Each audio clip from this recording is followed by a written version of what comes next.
Someone give this man an award, because truly he deserves one.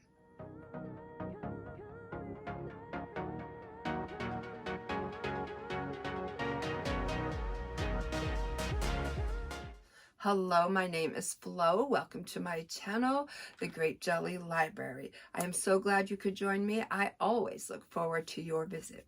Give this video a thumbs up and hit that subscribe button. And now let's get into the video. I am participating in the Read What You Have book challenge, and I am so happy and pleased to do this. It is teaching me so many lessons that I didn't think I needed to learn, but boy, oh boy, did I ever. I have so many wonderful books hanging out on my shelves that it's one of those things I forgot more than I know. Doing this challenge, it's forcing me to go to the shelves and to peruse them. And you know what? I'm actually to the point where long after this challenge has, gotten behind me, that I am still going to make it a habit to at least read 2 to 3 books on my shelf. A good thing probably for me to do would be to read at least one book on my shelf, then go buy one book on my shelf, then go buy one, which would kind of bring me back to point A, when I first became a reader and I would not allow myself to buy a book until I completed the book that I was reading. Perhaps I will somehow, some way get back into that habit. But there's a big part in the back of my head that is talking to me right now, and it is saying, who are you kidding? Book buying is a sport to you, Floss, and it's hunting season. But anyways, I am going to complete this task, this challenge, before I actually go book hunting. So yeah. I am going to share with you some of the books that I found on my shelf, along with one book that I am currently reading right now. And I wanted to do that in my last video, but I ran out of time. So I'm trying to be mindful of the time. All right, so the book that I am reading right now is Poison for Breakfast by Lemony Snicket. Now, some of you might have thought, Floss, I thought you read this back in August or September, I think it was September. Well, I began it, and then something happened, and I lost this book, and I searched high and low. I could not find it, and I made it my life's mission to locate this book, and mission accomplished. I'm just going to read it really quick in case nobody knows what a Lemony Snicket is, who a Lemony Snicket is, or what a Lemony Snicket does. All right, dear reader, are you confused? Do you have any idea what is going on? Of course you are, and of course you don't. This book is about bewilderment, a word which here means not having the faintest idea what is going on at any given time.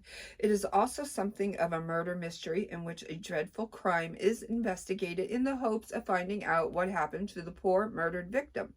The person investigating is me. So is the poor murdered victim. The clues in this investigation include a suspicious stranger, an upsetting supermarket, the strange way literature is made, painful embarrassment, long songs, improperly prepared eggs, and other things which I happen to think are important. Some people might call Poison for Breakfast a book of philosophy, and hardly anyone likes a book of philosophy.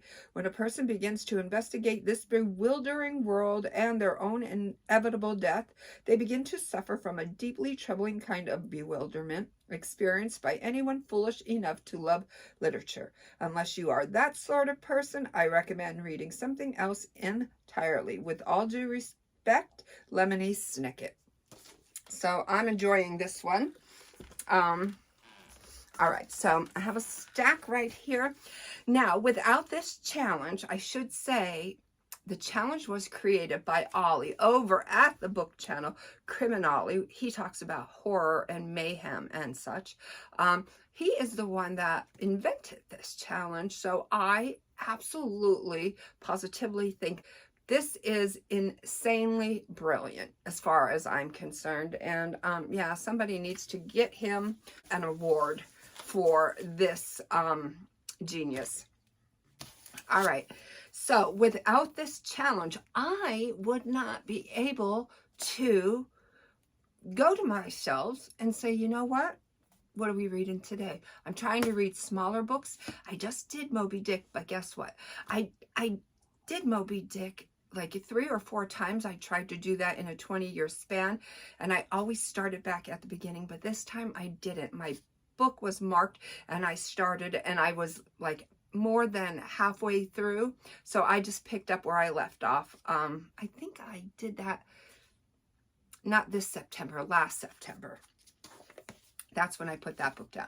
But okay, so back to where we were. Without this challenge, could I have gone to my shelves and picked up this gem, The Prophet by Khalil Gibran? This one I am definitely reading, definitely. So I'm keeping that one close by. Not too thick. Is it Via Negativa? Daniel Hornsberry? Am I saying that wrong? I don't know. I'll find out. Oh, as true to my fashion, I'll find out after I've mispronounced it. But anyways, okay, this one looks super fun. Inviting a Monkey to Tea. Discover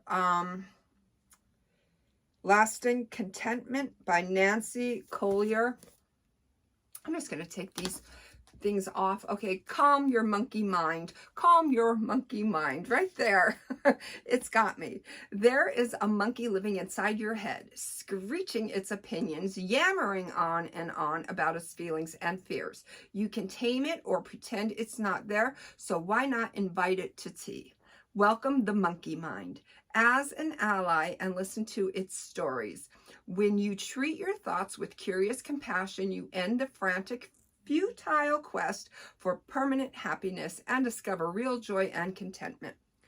Psychotherapist and minister Nancy Collier's insightful, enchanting narrative guides you in rebuilding a relationship with yourself and your experiences. You'll learn to love yourself as you love others, find peace in any situation, identify your self-parenting type, question your core beliefs about yourself, accept your thoughts without judging, free yourself from your addiction to happiness, create a new sense of who you are. Stop living your thoughts and live your life. This one looks fun. Shauna Shanks, A Fierce Love. One woman's courageous journey to save her marriage. I don't know if it's going to be fun, but it looks fun. It's a beautiful cover. And, you know, I love that name, Shauna. If I ever get another animal and it's female, she's getting that name, Shauna. That's an awesome name. Life is Good. How to Live with Purpose and Enjoy the Ride. Bert and John Jacobs, founder of Life is Good. I'm sure a lot of you have seen some kind of merchandise pertaining to this brand.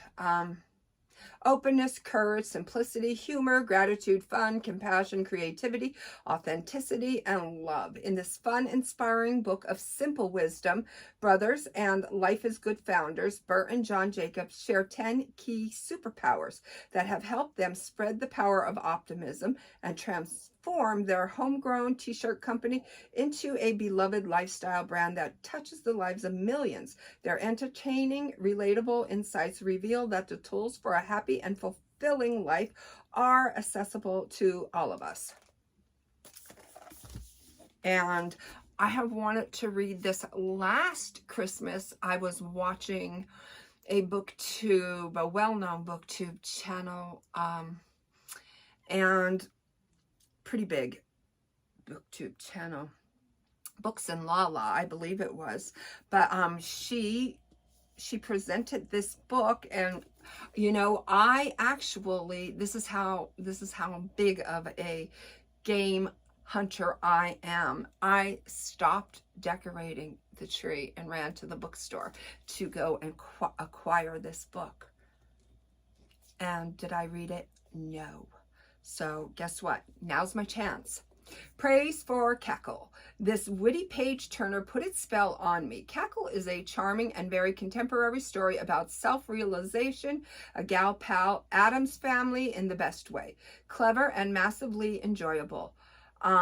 Reading Cackle was like stumbling upon a candy cottage in a dark wood, utterly surprising, deceptively delightful, and a little bit scary too. I gobbled it up in a weekend, cackling all the while.